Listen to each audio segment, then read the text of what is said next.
2023년 4월 10일 월요일 우리에게 주시는 하나님의 말씀은 사무엘하 1장 1절에서 16절까지의 말씀입니다. 사울이 죽은 후에 다윗이 아말렉 사람을 쳐 죽이고 돌아와 다윗이 시글락에서 이틀 머물더니 사흘째 되는 날에 한 사람이 사울의 진영에서 나왔는데 그의 옷은 찢어졌고 머리에는 흙이 있더라. 그가 다윗에게 나와 땅에 엎드려 절하며 다윗이 그에게 묻되 너는 어디서 왔느냐 하니 대답하되 이스라엘 진영에서 도망하여 왔나이다 하니라.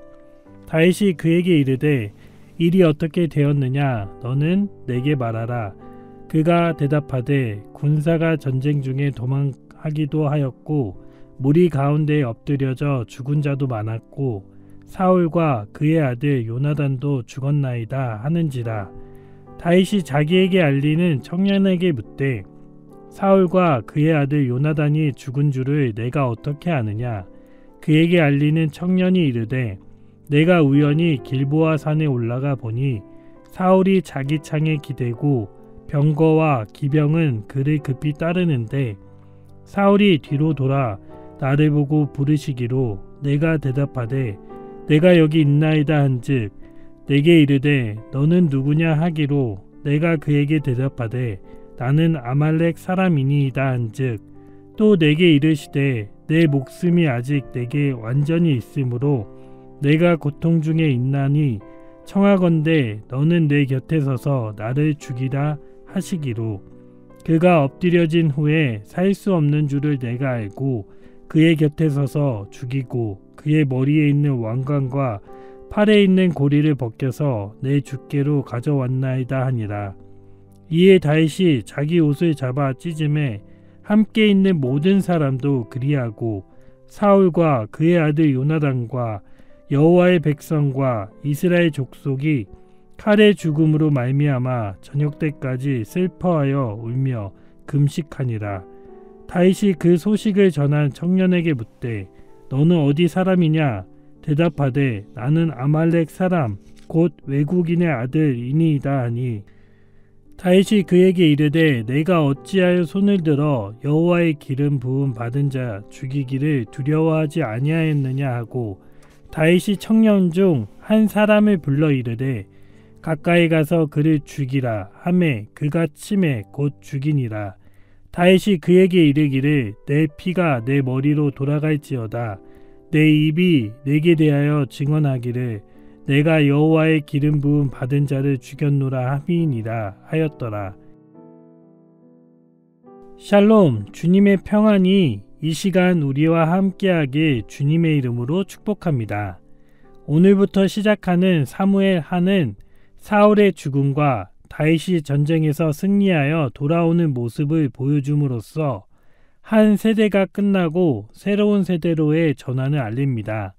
오늘 본문 1절에서 16절에서는 다윗이 아말렉 사람을 쳐 죽이고 시글락으로 돌아와 이틀이라는 시간을 보내고 있을 때 3일째 되는 날에 아말렉 한 청년이 다윗을 찾아와 사울의 죽음 소식을 전합니다.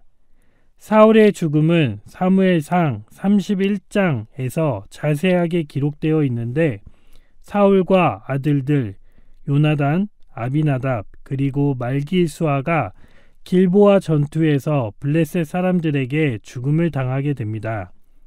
사울은 활로 중상을 입게 되자 할례를 받지 않는 자들에게 자신의 목숨을 내줄 수 없다며 자기의 칼을 뽑아 그 위에 그대로 엎드려져 죽음을 맞이하게 됩니다.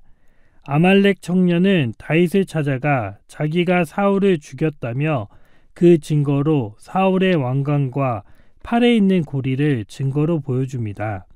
보상을 받게 될 것이라는 청년의 기대와는 달리 자신의 목숨을 위협했던 사울의 죽음 소식을 듣게 된 다윗은 오히려 충격을 받고 옷을 찢고 금식하며 함께 있는 자들과 함께 큰 애도를 합니다. 다윗은 그 청년에게 거짓된 사울의 죽음에 대한 보고와 책임을 물으며 하나님의 기름 부음 받은 자를 죽였다는 제명으로 아말렉 청년을 죽이는 장면으로 오늘 본문 말씀을 마무리하게 됩니다. 오늘 말씀에 나온 아말렉 청년과 다윗의 모습을 통해 주신 은혜를 나누고자 합니다. 첫째는 눈치만 보는 신앙은 안 됩니다. 사무엘상 31장에서 사울과 요나단은 길보아에서 블레셋과의 전투로 전사하게 됩니다. 왕의 죽음은 온 나라가 슬픔에 빠지기에 충분했습니다. 이와 대조적으로 다윗은 아말렉과의 전투에서 큰 승리를 거두며 시글락으로 돌아와 머물게 됩니다. 1절에서 이스라엘 지도자가 사울에서 다윗으로 완전히 전환되었음을 알립니다. 이때 한 청년이 다윗에게 나타나 사울이 죽었다는 소식을 전합니다. 2절에서는 그 청년을 옷이 찢어졌고 머리에는 흙이 있다라고 기록하며 전쟁에서 패배하는 모습이 얼마나 굴욕적인지를 보여줍니다. 이 청년은 다윗을 찾아와 엎드려 절하고 이스라엘 진영에서 도망쳐 나왔다고 자신을 소개합니다. 그러면서 사울과 요나단의 죽음 소식을 전하며 그 모습을 기브아 현장에서 우연히 보게 되었다고 보고합니다. 하지만 그 청년의 보고는 사무엘상 31장에 나오는 사울의 죽음과는 전혀 다르게 표현을 하는데, 청년의 주장은 사울이 고통 가운데 있을 때에 칼로 자신을 죽여달라고 부탁을 했고 사울에게서 살 소망을 찾을 수가 없게 되자 죽이게 되었다고 다윗에게 전합니다. 그 증거가 사울의 머리에 있는 왕관과 팔에 있는 골이라고 주장합니다. 그렇다면 왜 이 청년이 다윗에게 사울의 죽음을 거짓으로 보고하게 되었을까요? 그 이유는 아주 간단합니다. 사울의 죽음으로 대세가 다윗에게 옮겨질 것을 너무나 잘 알고 있었고, 다윗의 원수였던 사울을 자기의 손으로 죽였다고 하면 새로운 왕이 될 다윗에게서 떡고물이라도 받게 되지 않았을까라는 기대하는 마음을 가졌기 때문입니다. 아말렉 청년은 장차 이스라엘의 힘이 다윗의 손에서 나오게 될 것을 예상하고 아주 빠르게 눈치를 보고 행동합니다. 다윗과 사울의 관계를 잘 파악하여 원수를 죽이는 데 일조했다는 것을 강조하며 다윗의 마음을 움직이려고 한 것입니다. 유익과 안위, 안정을 얻기 위해 눈치를 보며 거짓된 행동은 부메랑이 되어 돌아옵니다. 아말렉 청년이 기대했던 파라다이스와는 달리 큰 상 또는 높은 자리가 아니라 그에게 주어진 것은 바로 죽음이었습니다. 14절에서 16절, 다윗이 그에게 이르되 내가 어찌하여 손을 들어 여호와의 기름 부음 받은 자 죽이기를 두려워하지 아니하였느냐 하고, 다윗이 청년 중 한 사람을 불러 이르되 가까이 가서 그를 죽이라 하매 그가 침에 곧 죽으니라. 다윗이 그에게 이르기를 내 피가 내 머리로 돌아갈지어다. 내 입이 내게 대하여 증언하기를 내가 여호와의 기름 부음 받은 자를 죽였노라 함이니라 하였더라. 상황과 환경만을 바라보고 다윗의 눈치를 살폈던 아말렉 청년이 한 가지 간과했던 사실은 바로 하나님의 눈치는 보지 않았던 것입니다. 제 아무리 하나님 앞에 잘못을 저질렀던 왕이었지만 하나님이 선택했던 사람이었기에 사람이 함부로 할 수 있지는 않습니다. 이 사실을 너무나 잘 알고 있었던 다윗은 자기의 목숨을 끊임없이 위협했던 원수와 같았던 사울 왕을 죽일 수 있는 절호의 기회가 있었음에도 불구하고 살려둡니다. 다윗은 사람의 눈치가 아니라 하나님의 눈치를 보았던 사람이기 때문입니다. 우리는 누구의 눈치를 보며 살아가고 있는지 이 말씀을 통해 점검해 보았으면 좋겠습니다. 당장의 유익을 위해 상황과 환경에 따라 재빠르게 움직이거나 대처하지만 하나님의 말씀에는 전혀 눈치를 채지 못한 채 살아가고 있지는 않은지, 사람의 환심을 사기 위한 행동을 하며 살아가고 있지는 않은지, 하나님의 눈치만을 살피고 행동하는 복된 하루가 되길 주님의 이름으로 축복합니다. 둘째는 올바로 바라보는 신앙을 가져야 합니다. 다윗은 자기의 생명을 위협하던 사울이 죽게 되고 아말렉과의 전쟁에서의 큰 승리로 이스라엘의 지도자로서 기틀을 잡게 됩니다. 새로운 왕이 누구인지 바로 알아보고 찾아와 아부하는 자도 생깁니다. 이 상황에 충분히 취하고 누릴 만한 조건이 생겼음에도 불구하고 다윗은 자기 자신에게 초점을 맞춘 것이 아니라 하나님께 시선을 향합니다. 사울은 죽기 전에 다윗을 시기하고 질투하며 끊임없이 죽일 기회를 노렸습니다.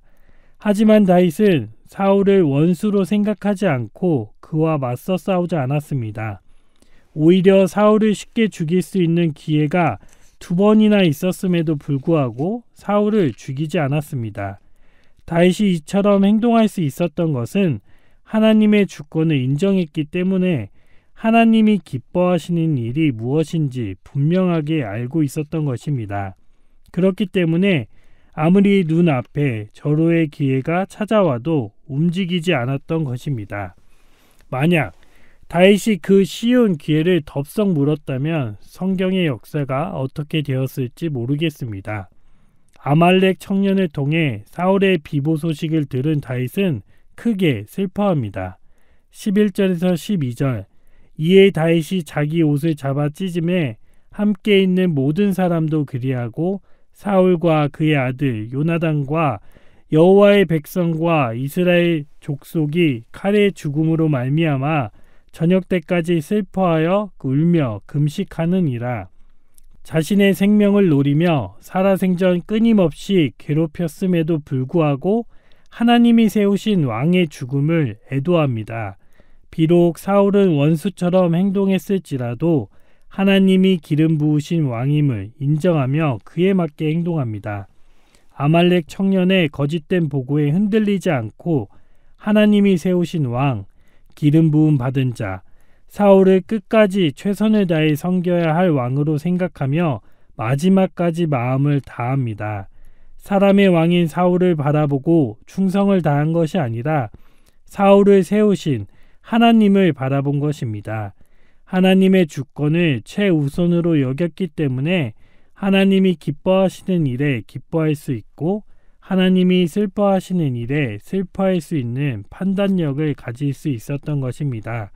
한 사람의 죽음 앞에 원수도 친구도 아무런 의미가 없고 미움도 분노도 다 사라지고 본연의 자세로 숙연해지는 모습을 찾아볼 수가 있습니다. 하나님을 올바로 바라보는 신앙을 가진 다윗은 하나님의 마음에 맞는 사람이 되었습니다.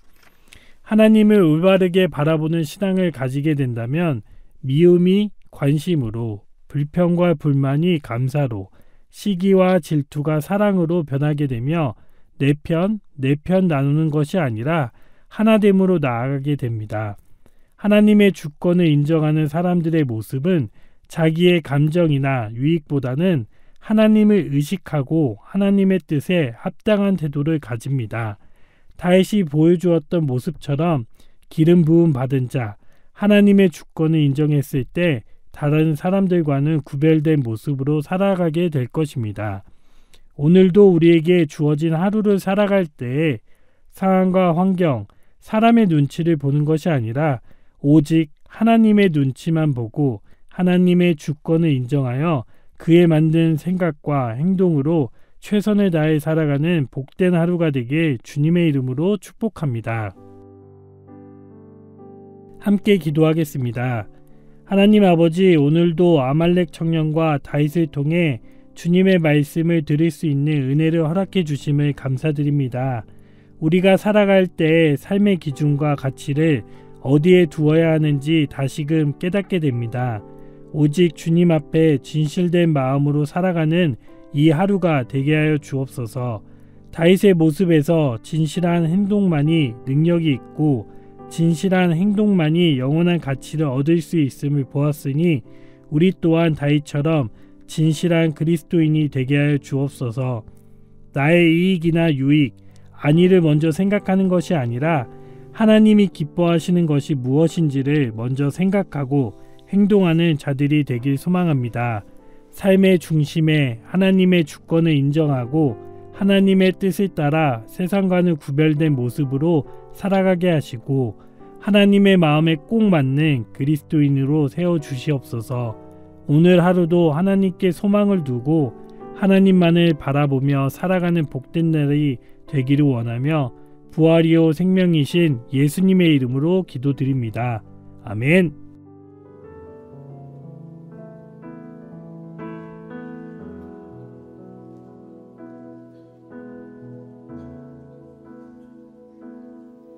정결한 마음 주시옵소서. 오 주님, 정직한 영을 새롭게 하소서. 정결한 마음 주시옵소서.